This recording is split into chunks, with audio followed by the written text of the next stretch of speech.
Hey everybody, and welcome to Views on Vue. I'm Ben Hong, Vue.js community partner, and today on our panel we have Elizabeth Fine, one of our awesome new panelists and Vue developer extraordinaire. Hello. And we have Ari Clark, real-time Vue expert and UX/UI engineer at Liquid. Hello.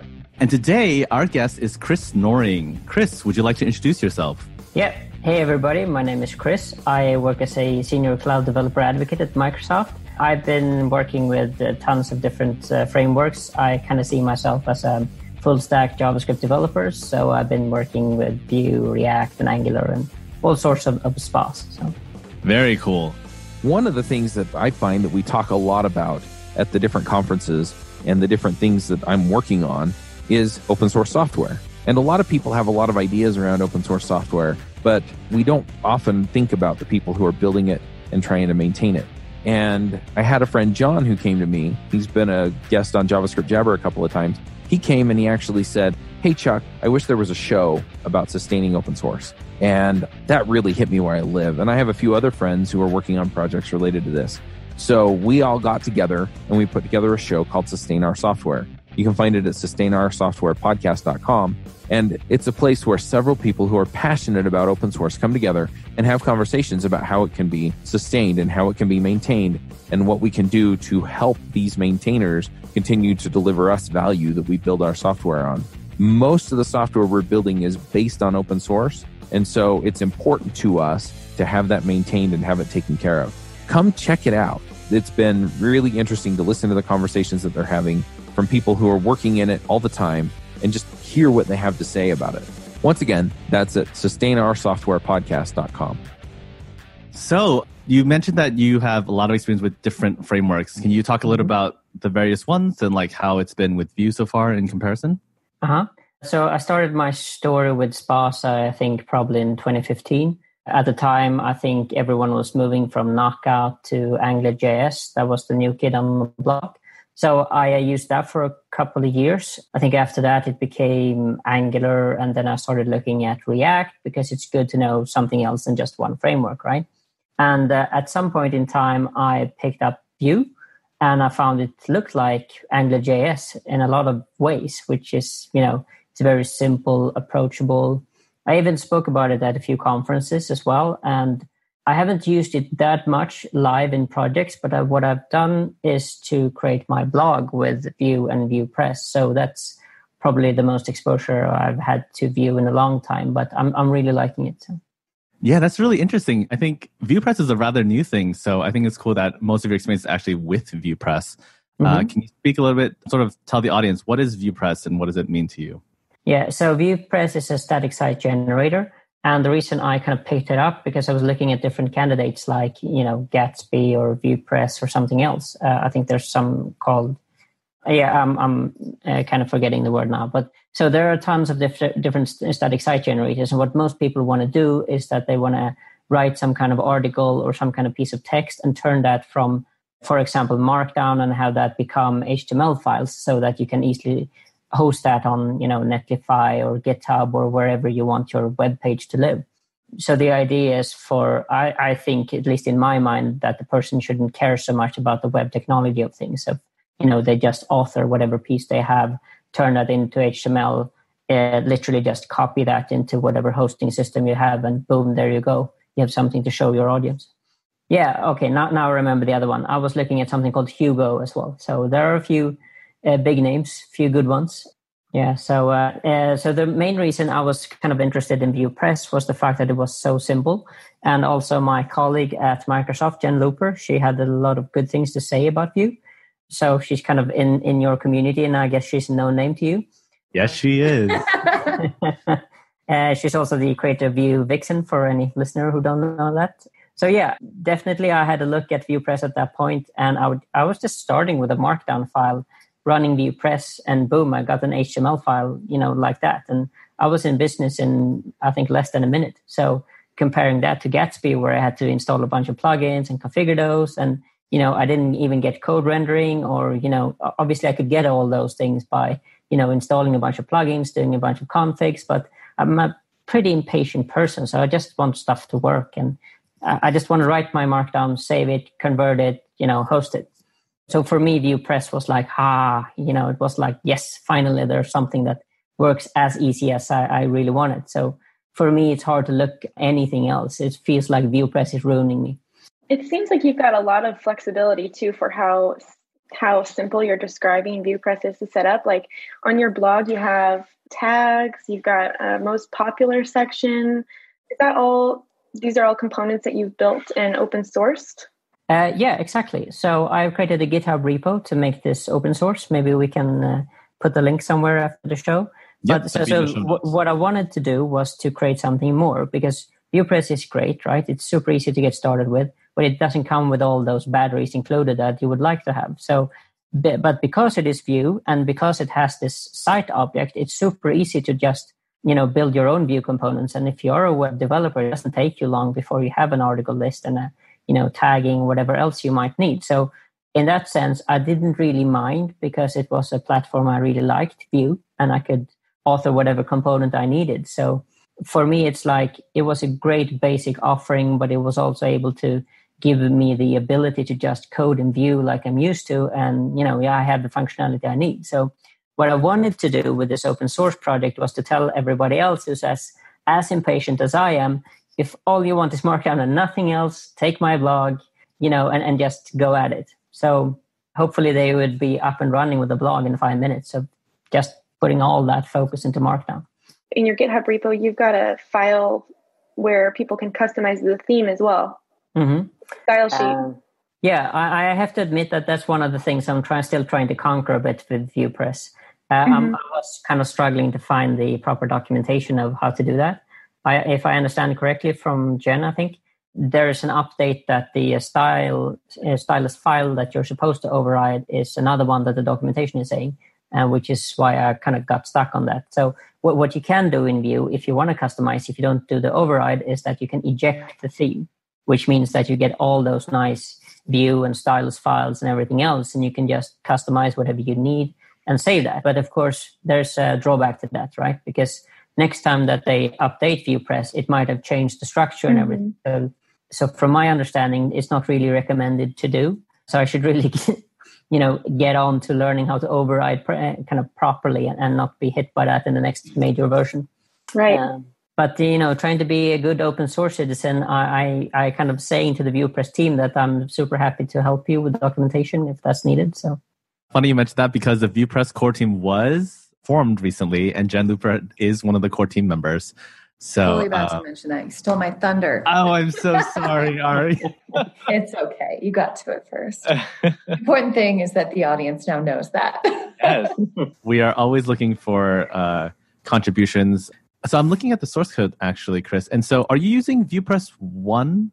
So I think it didn't get included inside the package.json. I'm really not sure, because when I started using, VuePress, I kind of used the CLI tool.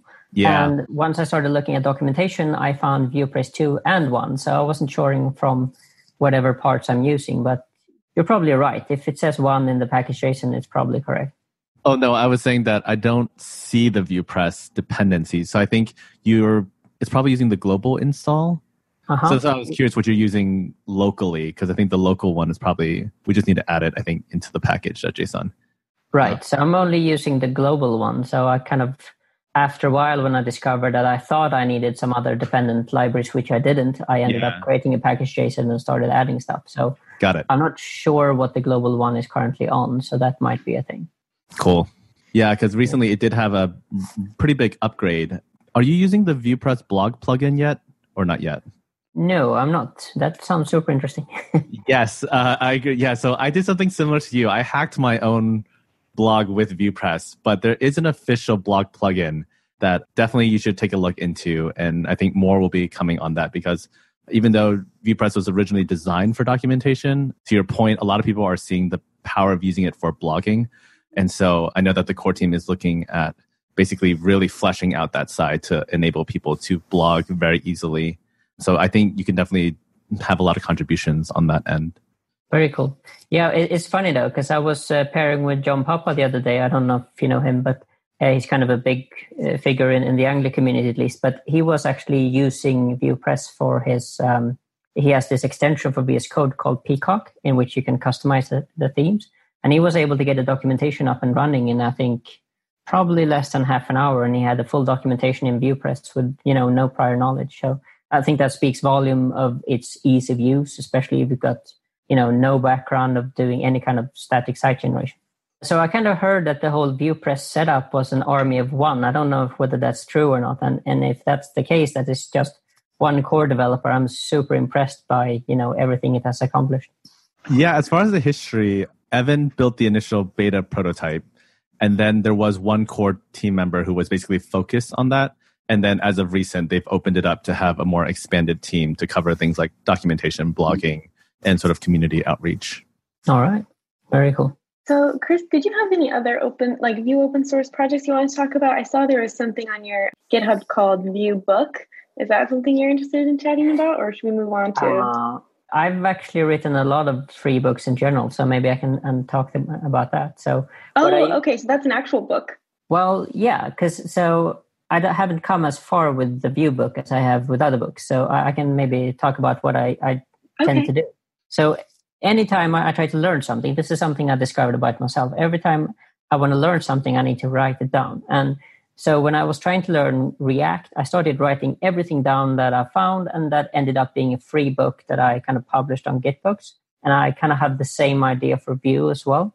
With Vue having such excellent documentation, I'm not sure how much that is needed, but with React, at least I found for a period of time that there was a bit confusing landscape, right? Because it has 3 or 4 different routers and people don't know, what router to use when and so on. And so with Vue, it's an excellent base documentation, but there's always things that you're going to need anyway, right? Different recipes for different things and so on. So my kind of MO for learning have always been to kind of write articles a lot like I do on dev.to, but also write a article that actually becomes books. So I've written a free book on RxJS about React. And it's important for me that kind of most things I do are free, because initially it's about me learning, but then it's about maybe it can help someone else too. So, and the idea with Vue is also to kind of write more about it. So I wouldn't say I've conquered either Angular or React, but when you come to a certain basic level, when you feel like, yeah, I can do all right,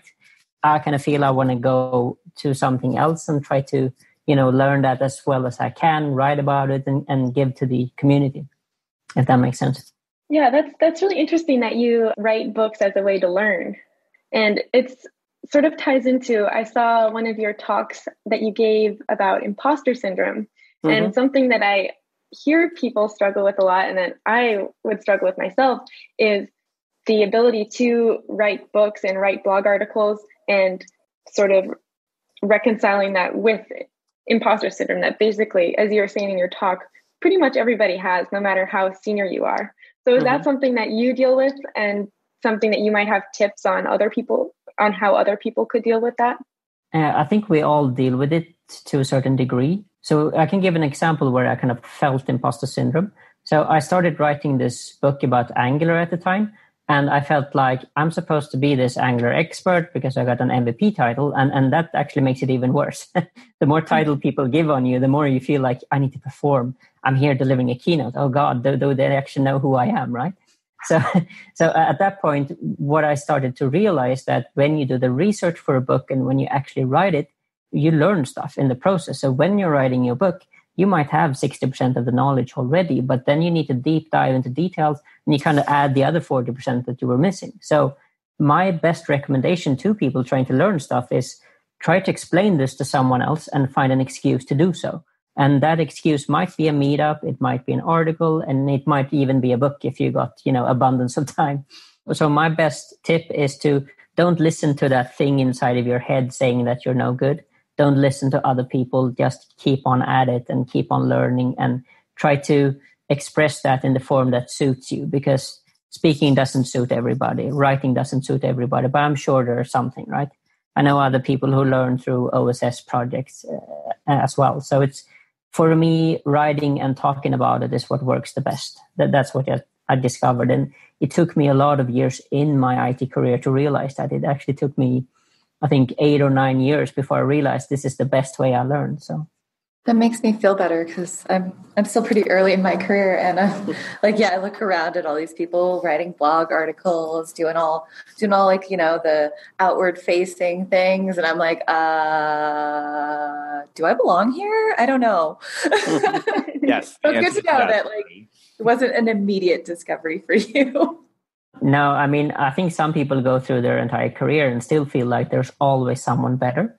But I think it's not about being the best. It's about finding a niche where you feel like I'm having fun. I'm feeling passionate about this, like holding this kind of podcast or writing or whatever you do. So it's about finding people that are like you and make you feel good about yourself. I mean, you're always going to find someone who's better at coding, better at writing, better at speaking, but it's the unique combination that's you. I think that part is important, and try to amplify that. I totally agree.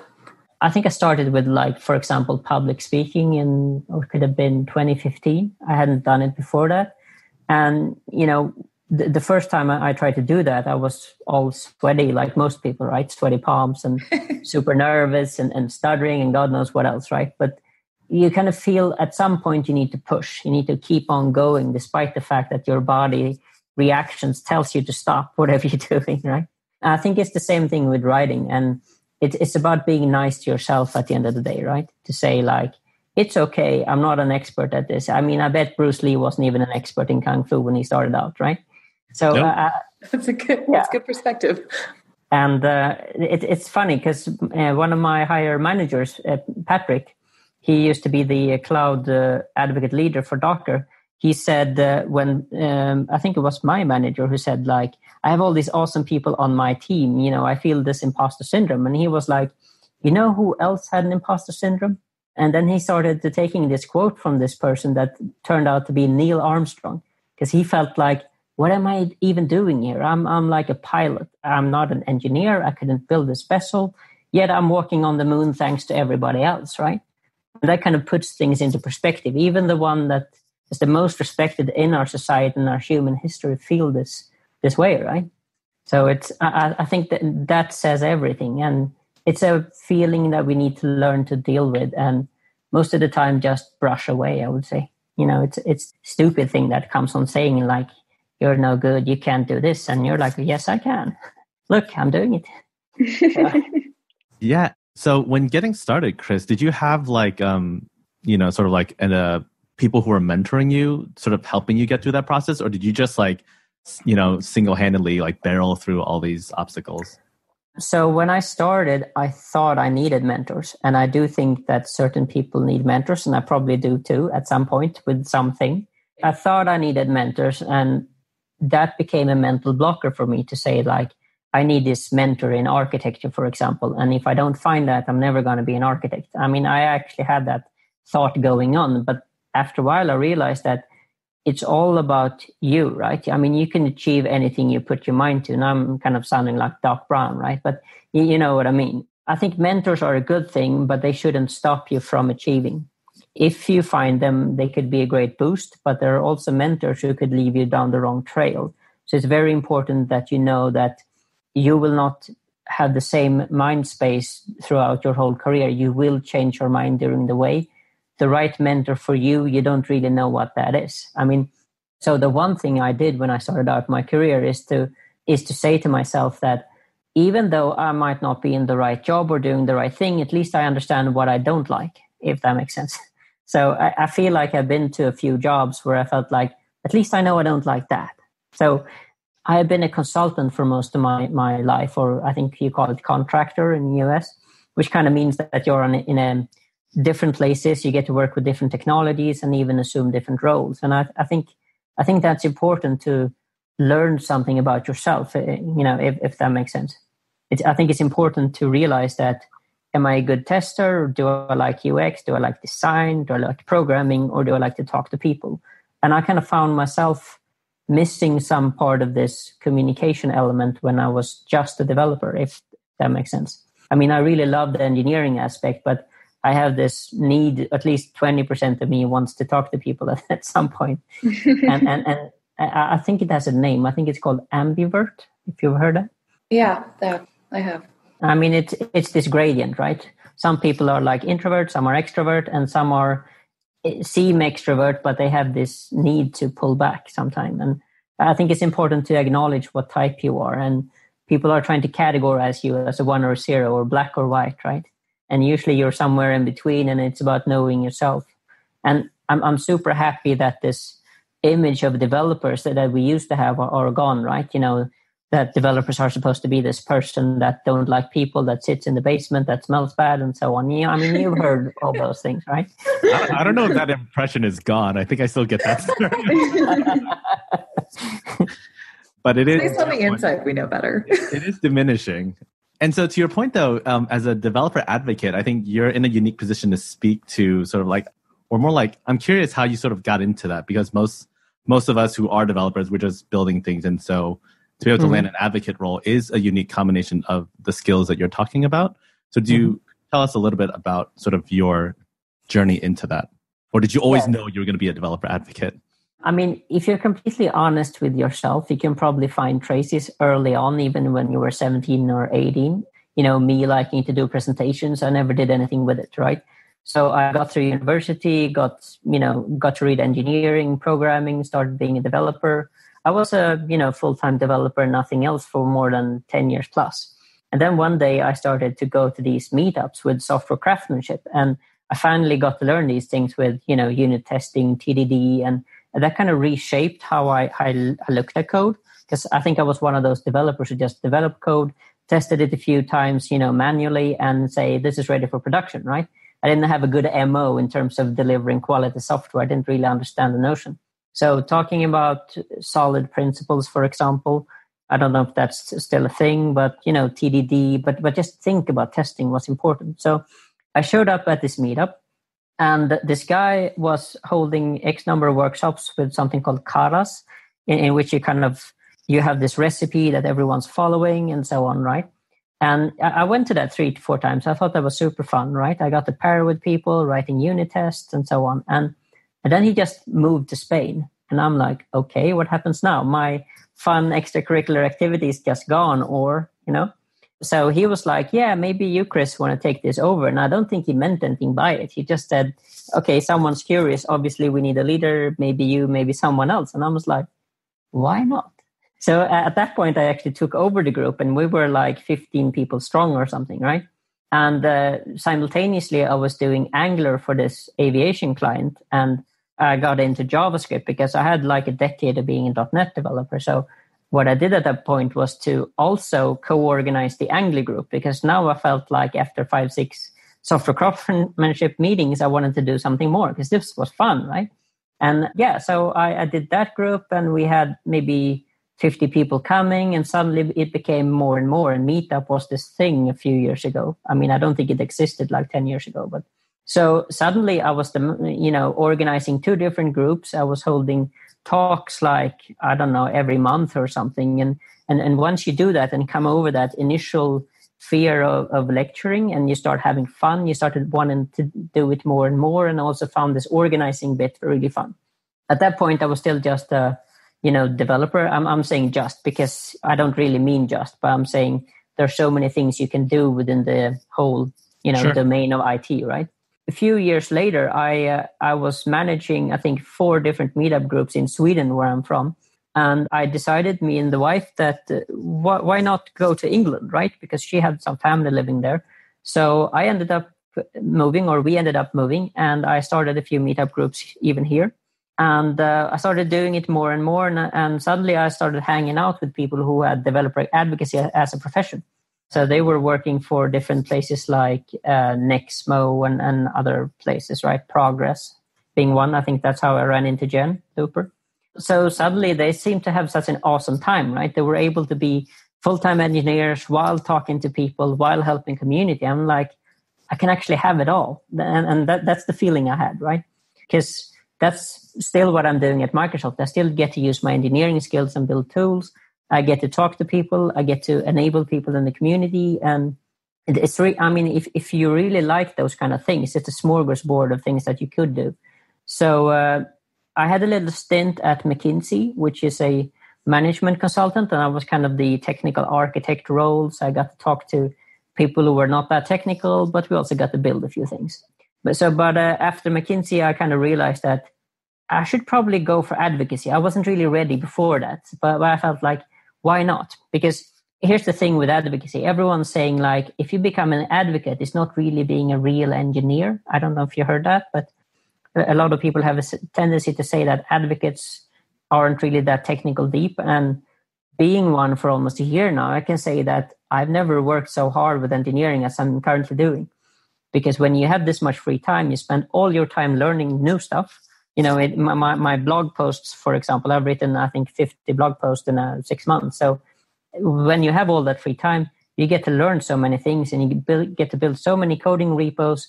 And when you have that extra time, you realize what tools you would like to have. And when you have extra time on your hands, you build the tools instead of wanting that it would exist. So for me, it's just a refocus, right? Instead of working on that same product year after year after year, adding unit test, adding end-to-end test, you know, talking to product teams and so on, I'm kind of free to explore everything. So for me, advocacy is freedom, if that makes sense. Yeah, definitely. I've heard some of those stereotypes before about advocacy. And I think, especially in the past, some companies treated advocates as just like people who spoke at events all the time.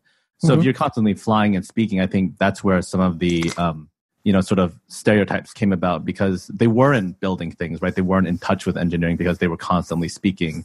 But I think lately, and I think more teams have realized the fallacy of doing, like sort of approaching it that way. And so I've heard, different teams starting to actually give, advocates that time to your point, the free time to learn, to do things, because you really do need that hybridization in order for them to continue to do what they do best. For those who are thinking of advocacy or becoming a developer advocate, it is important to consider when you're interviewing with a team to ask about those questions, right? That you're not just being shipped around like a speaker monkey and not being. What? Anyways, yeah. So just these are just important factors. But Chris, I'm glad you have like a great balance with that, and that's really great to hear. Yes, I mean, one important thing about my profession is, as you say, people treat advocacy different at different companies. What we do at Microsoft is to say that there are some important things. One is obviously the end user of your product.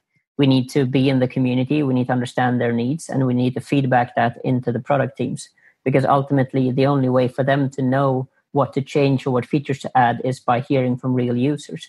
There are different ways of doing that, obviously, right? There are feedback buttons inside of your product, but it's also going out there in the community, in the meetups, at the conferences, wherever your users are. I mean, they could be on Reddit for all I care. The important thing is find them, find how they find your products, and feed that back. That feedback loop is so important. If that means that you sometimes fly out to an event, fine, right?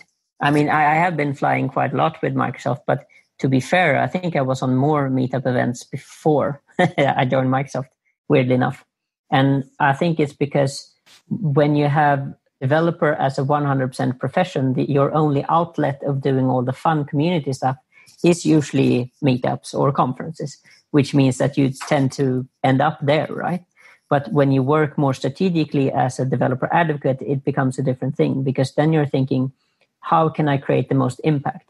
Sometimes the answer is writing a blog post, sometimes the answer is a tool, and sometimes it's an event. So if anything, we're very introspective and very reasoning in where should we put our time and energy in terms of, myself, my colleagues, managers.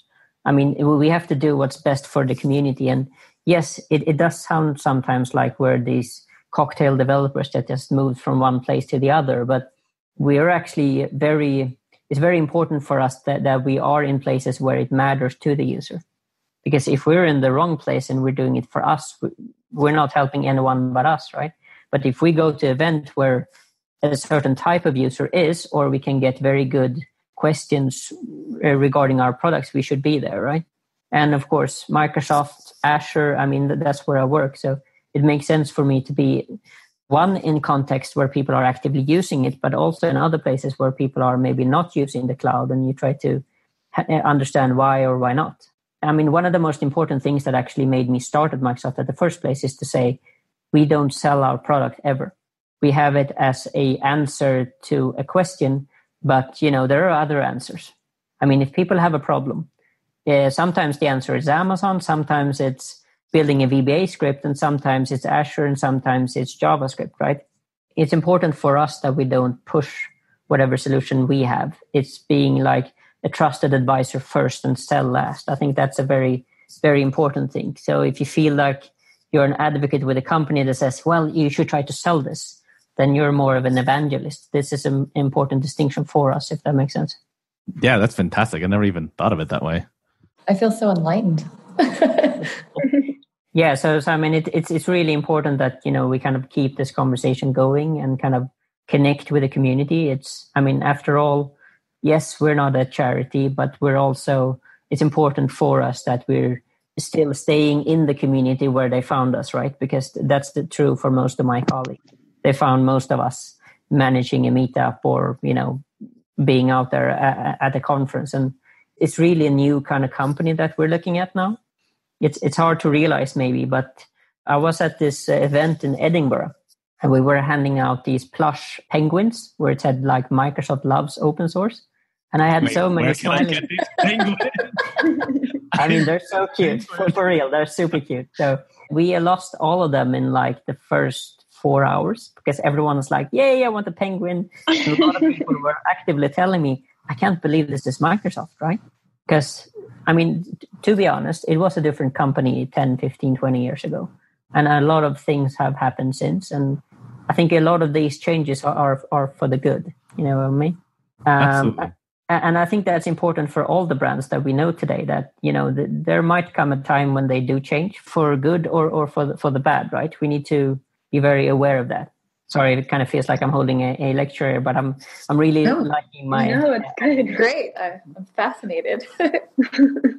I don't know so much about the panel. I would be super psyched to hear more about what you do. I do stuff. Yeah, compared to you, stuff. This episode is sponsored by Sentry.io. Recently, I came across a great tool for tracking and monitoring problems in my apps. Then I asked them if they wanted to sponsor the show and allow me to share my experience with you. Sentry provides a terrific interface for keeping track of what's going on with my app.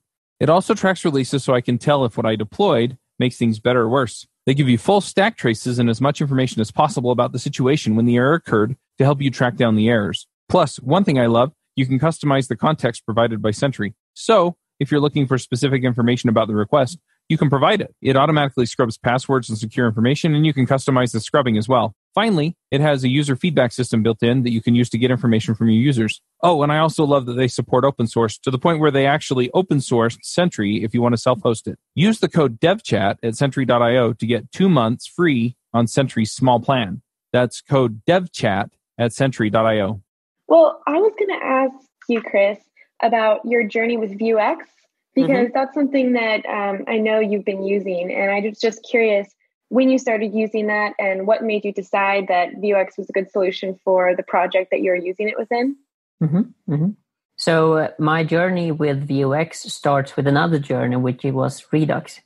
It kind of started in a way where we realized that all our state was kind of everywhere and no components were in agreement what the state was. So we were kind of feeling all those different problems. We wanted this, single source of truth, if you will, right?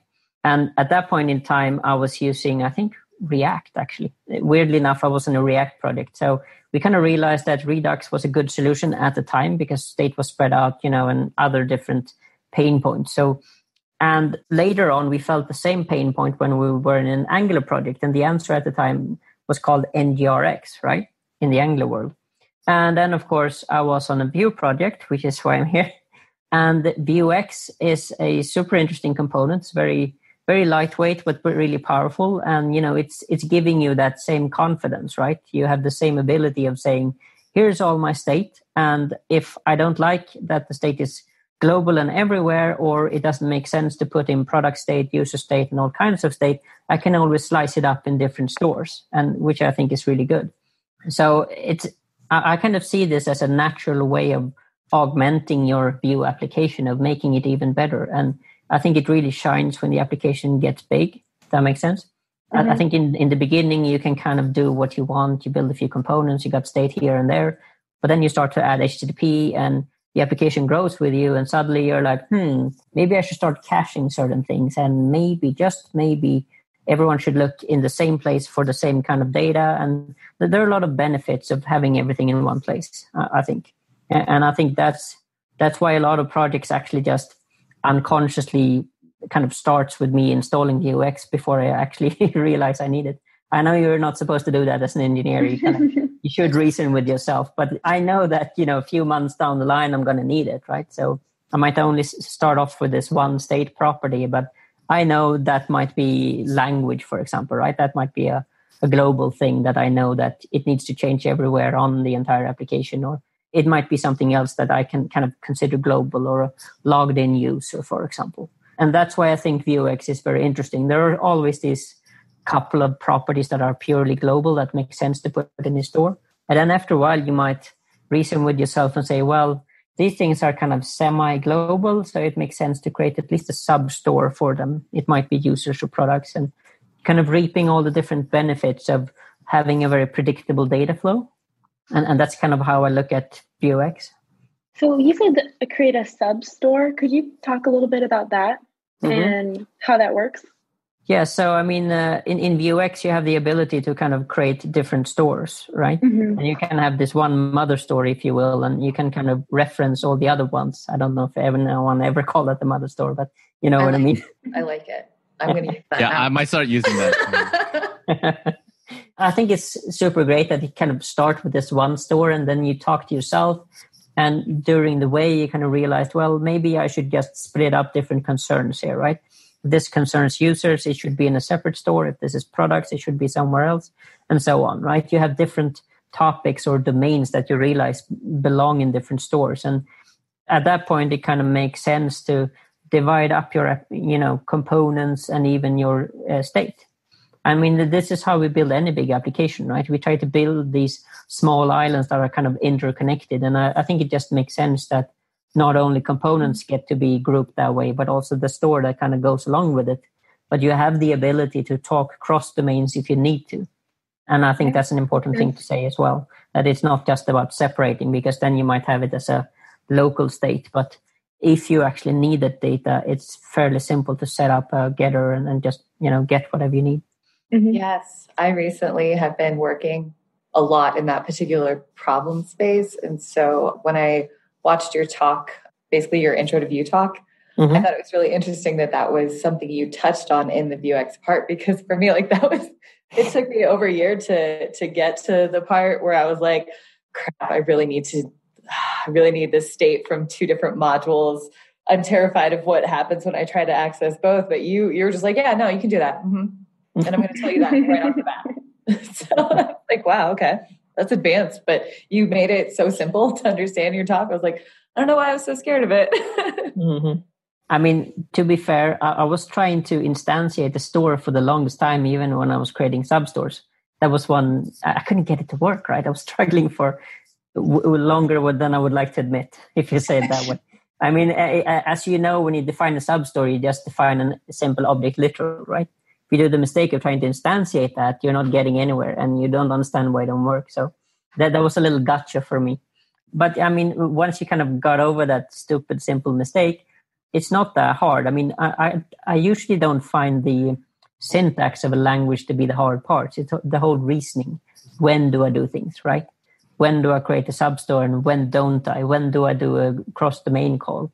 I mean, I think the bigger picture of reasoning with yourself and the product team and, everyone else that you're working with, I think that's the harder part. I think software is the simple part, if that makes sense. But I mean, it really depends on what you're working on, right? I mean, if you're working on the Google search engine, probably people are going to tell you that, yes, software is the hard part. So, I mean, it's all about perspective and, based on what you're working on. But in my experience, working with people is the difficult part, but also the fun part. Because if everything was software, we wouldn't need people, right? Yeah. Something philosophical. I know. There was a moment of silence between all of us after you said that. We're like, ooh. Yeah, it was just like sinking in. We're like, wow, let me marinate on that for a moment. At least that's where I was at. Yeah, I mean, I think at the end of the day, you realize more and more how important soft skills are in your line of profession. As a developer, as an advocate, whatever it is. I mean, it really like put emphasis on what it means to be a good communicator. A lot of people think that means just if you're good if you're standing on a stage, but sometimes it's about being the best supportive person you could possibly be, right? And sometimes it's about being this active person that makes sure that things happen. And, there are so many facets, and learning that, I think it kind of takes a lifetime. You know what I mean? Yeah. Speaking of different methods of communication, so you are a developer, you are a writer, blogger, speaker, and then I also saw that you're a painter. Is that right? Yep. That's pretty cool. Did her homework. So here's something really fun. Most of my colleagues I found are extremely good at painting.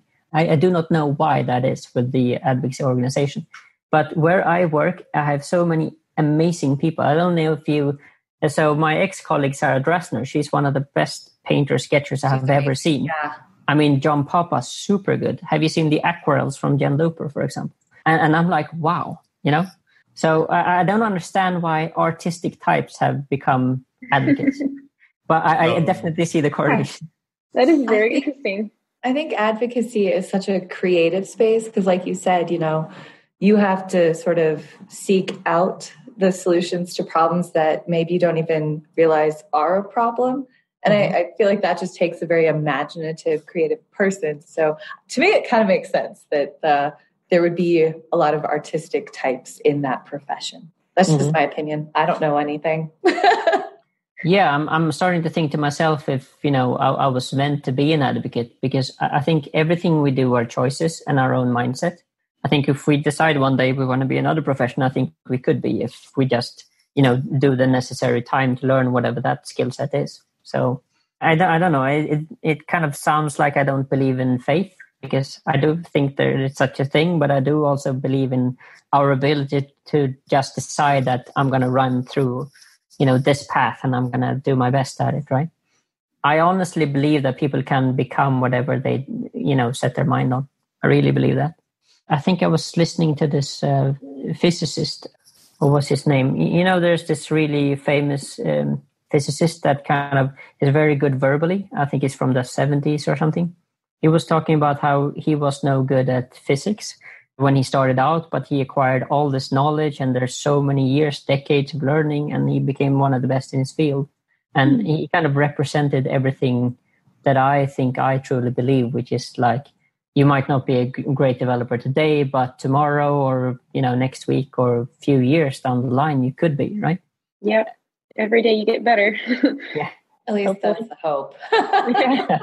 Some days I feel like You're trying. But then when you go backwards, you learn things, and then you go a little bit farther forwards the next day than you otherwise would have. Hopefully. Good point. At least that's what I told myself. I like that. Yeah, I'm reading a book, Atomic Habits, and they talk about an analogy where when you're looking at like a miner and they're striking like this large stone, right? Even though they're striking it hundreds of times, there's nothing visible happening. But then all of a sudden, the one strike, it just cracks open.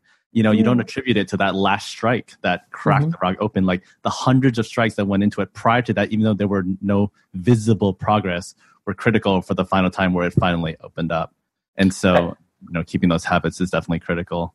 That sounds like the story in which I learned the programming. I took the longest time at university, I have to admit that. It's a fun story, but it really resembles your stone there.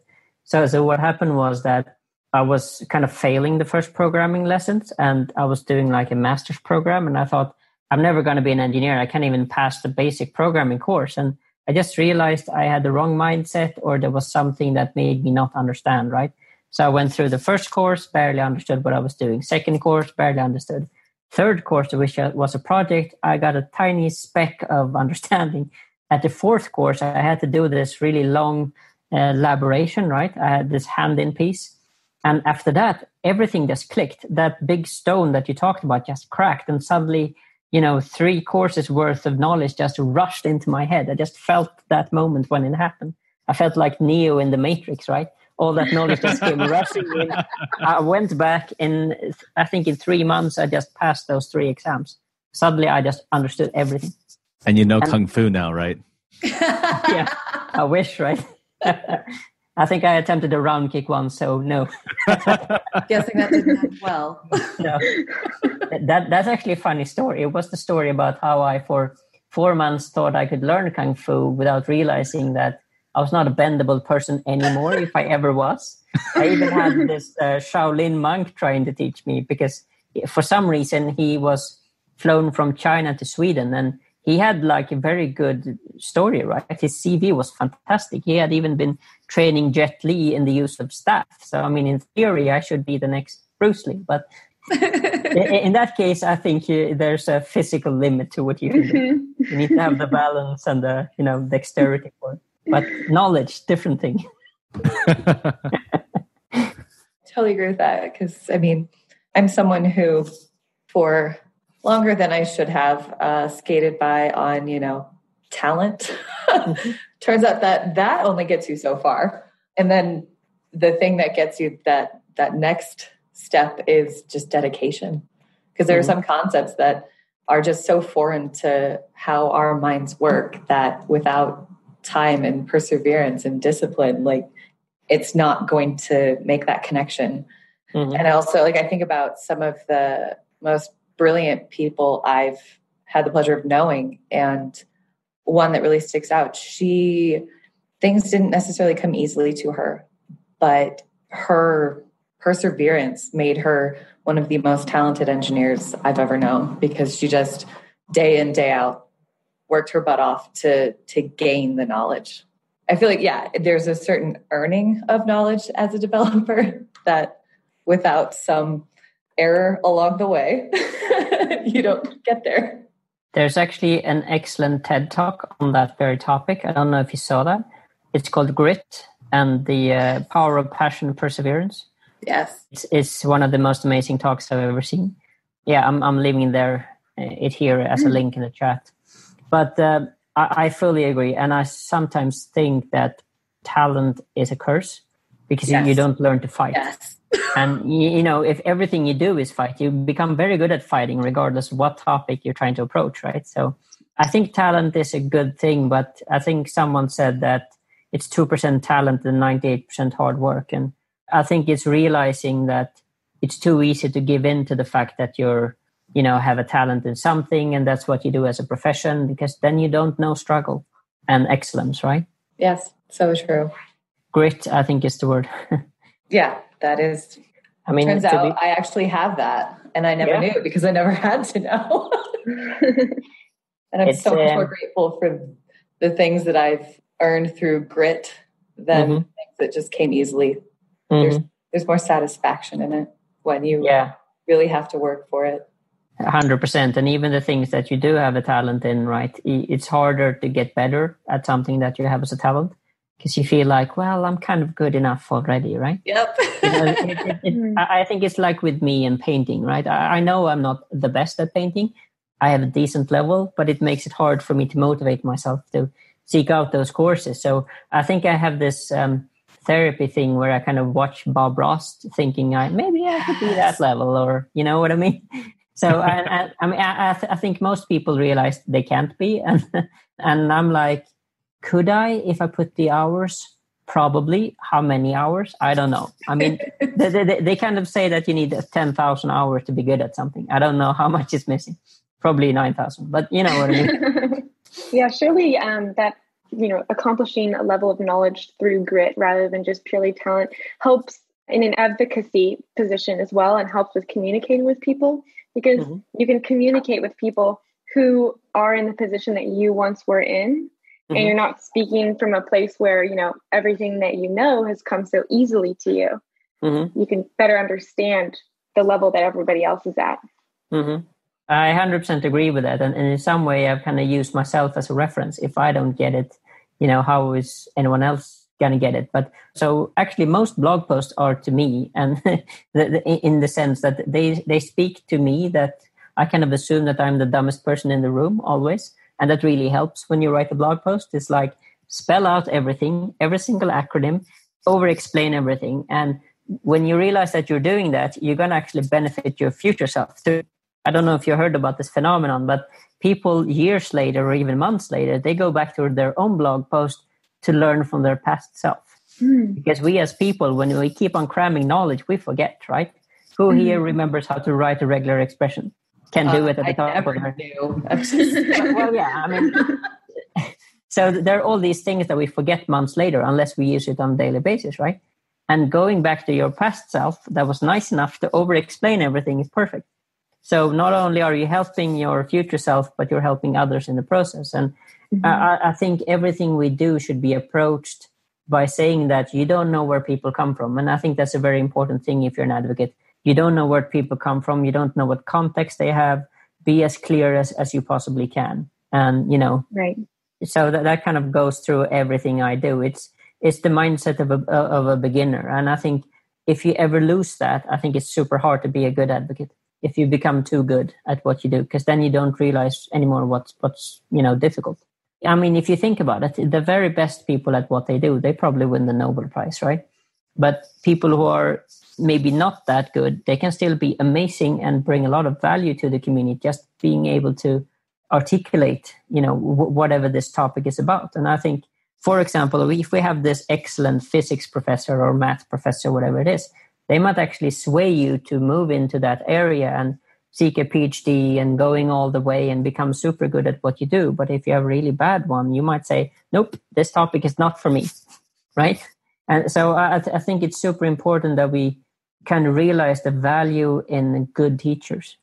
And I think it begins with being humble. I think it begins with saying, like, I need to explain this in a way that if I was explaining this to a child, because if I'm unable to do that, I don't fully understand, right? It's one of those things that people keep on saying.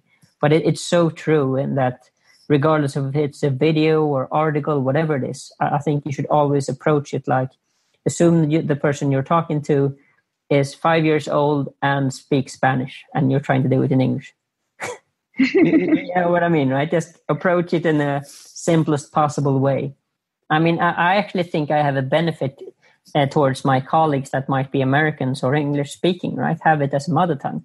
For me, I'm already kind of struggling with the fact that I wasn't born with this. So my mother tongue is like Swedish, right? Which means that English is a second language to me, which means I'm using simpler words than that of my colleagues. And that means I can reach a global audience in a way that they might can't, because they might use a phrase or a word that falls wrong to a person from another part of the world and they don't get it, right? So I actually think that's a good thing. Yeah, very well said. That makes a lot of sense. Yeah, I had never thought about it that way, but yeah, totally. It totally makes sense. Yeah. I also noticed that one really awesome thing, I was just like to mention one of my colleagues, her name is Glaucia.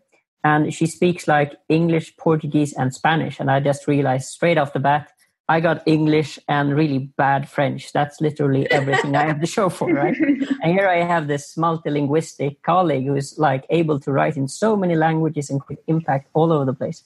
And you kind of realize that another benefit is also obviously to just learn languages, because you can reach so many people.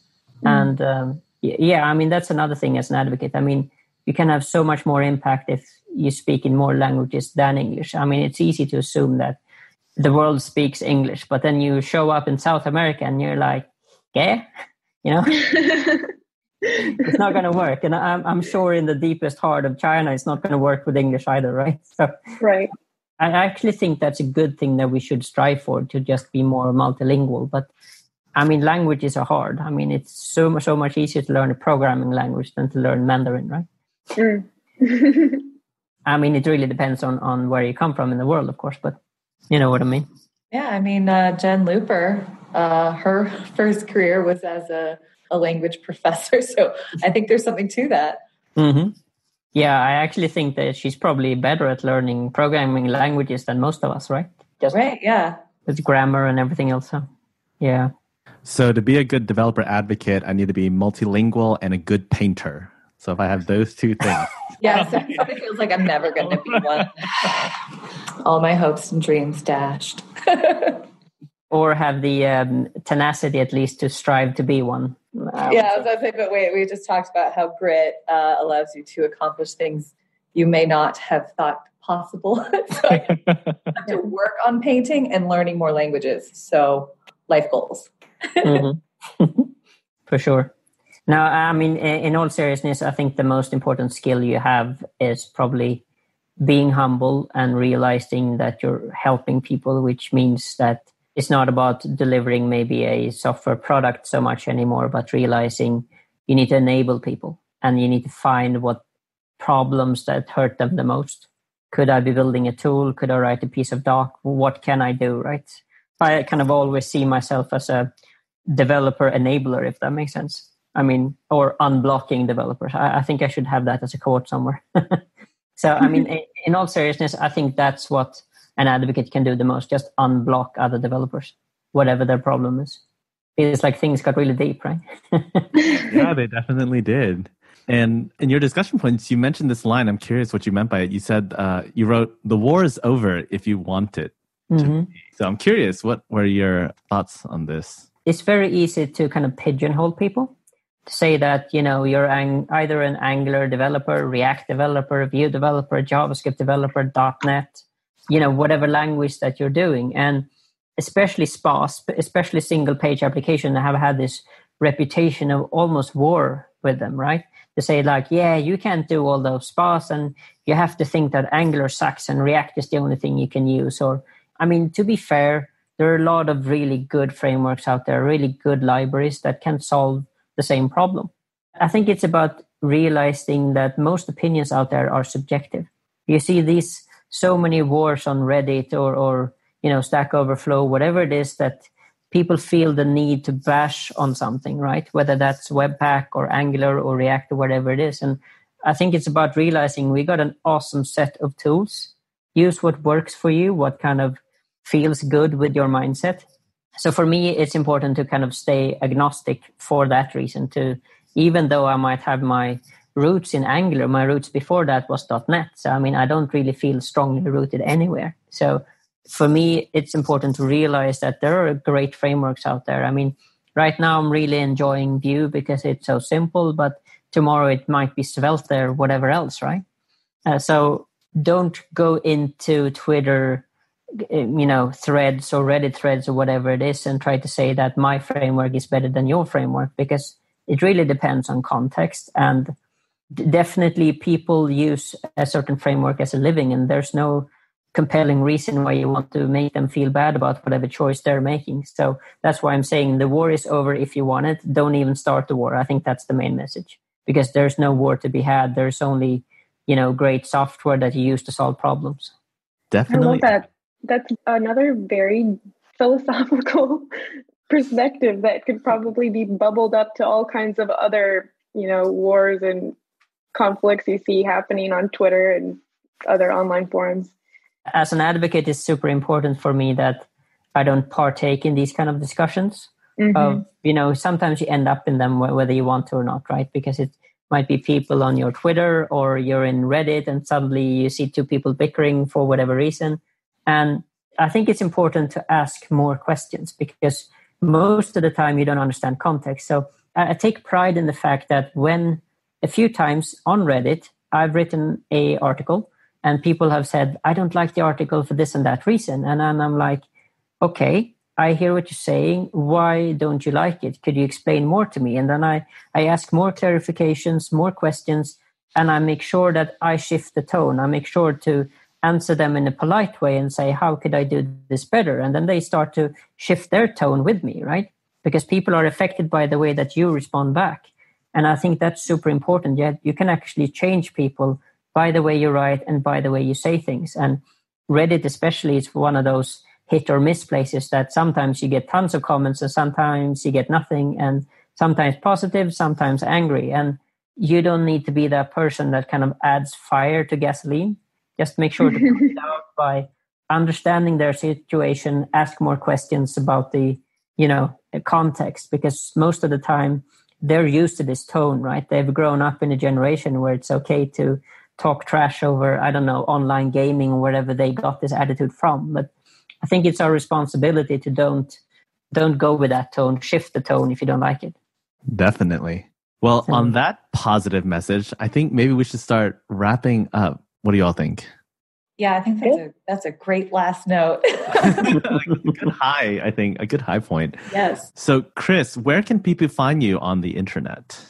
Usually it's on Twitter under Chris_Noring, or probably my dev2 account is like dev.2/softchris. That's where I spend most of my time writing articles. I do have a primary blog, but in all fairness, I am still developing that using VuePress, and I'm probably going to try to draw more traffic there. But I find Dev2 a very nice place to be because people are so friendly. It's everything that Reddit is not, if that makes sense. I mean, I just want to give a shout out to the team behind Dev2, people like Ben Halpern, for example, the creators of this wonderful site. If you haven't seen it, check it out. People are super friendly, and you even get unicorns when people really like your, articles. And I think that's important. Have some kind of gamification in your life. So yeah, definitely Dev2 is a place where I spend a lot of time to create content, but also partake in discussions and other things. Great. We'll make sure to include those in the show notes. This episode is sponsored by GitLab Commit. GitLab's inaugural user event brings together the GitLab community to connect, learn, and inspire. Speakers will showcase the power of DevOps in action through strategy and technology decisions, lessons learned, behind-the-scenes looks at the development lifecycle, and more. Learn how to innovate the future of software development by registering today. GitLab Commit Brooklyn, September 17th, and GitLab Commit London, October 9th. You can find it at devchat.tv/GitLab Commit. All right, so it's time for us to move on to picks. Elizabeth, would you like to go first? Sure. So mine actually fits in with a little bit of our theme today, which is painting. And so my pick is Procreate. It's an app on iPad, and it's amazing. So I studied drawing and painting in college, and so I've used all kinds of different, oil paints and charcoal and stuff. And it's crazy how well this app recreates those mediums and lets you paint pretty accurately without having paint all over your clothes and your house. So that's my pick. All right. And Ari, what picks do you have for us today? I have 2 picks this week, which is up for my normal one. So my first pick is an iOS game. Sorry, Android users, this will not work for you. It's called Black Box. It's a puzzle game, but it's very different from any puzzle game you've tried before in that the puzzle is solved by using your phone in a very literal sense, like using the various hardware features of your phone. Yeah, it sounds super weird.